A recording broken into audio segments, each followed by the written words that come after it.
Hi, my name's Sean Rock. I am going to be discussing local potential and action potential.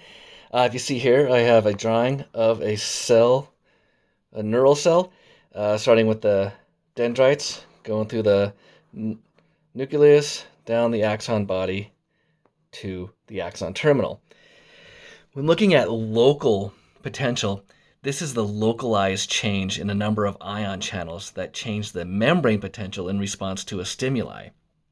So we have a kind of a weak stimuli right here, travels all the way down this direction toward the axon terminal.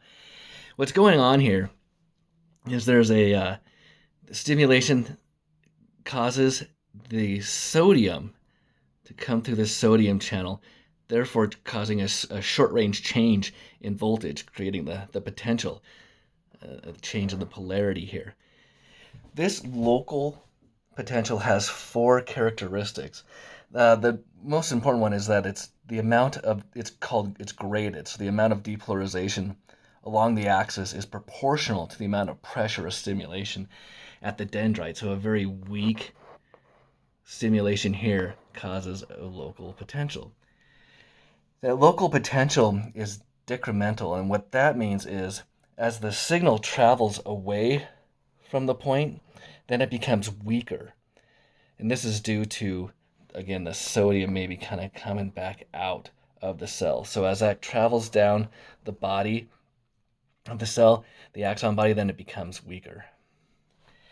It's also reversible. So as long as the stimulation stops, the diffusion of ions stop, and the plasma membrane will return to the resting potential.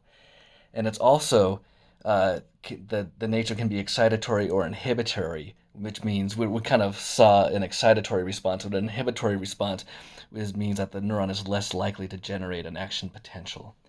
And then moving on to action potential, we have here, this is the resting membrane potential, and what we have is these channels are closed, negative charge within the cell membrane, positive outside.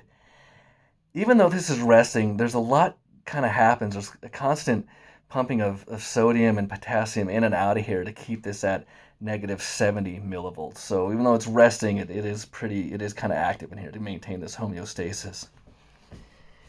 Moving over here, we can see as kind of from this diagram, the action potential moves. It moves beyond negative 55. This is the threshold. When it goes beyond negative 55, this is the minimum voltage needed to open the sodium channel. Sodium starts coming in, and then the neurons begin the action potential, again, at negative 55.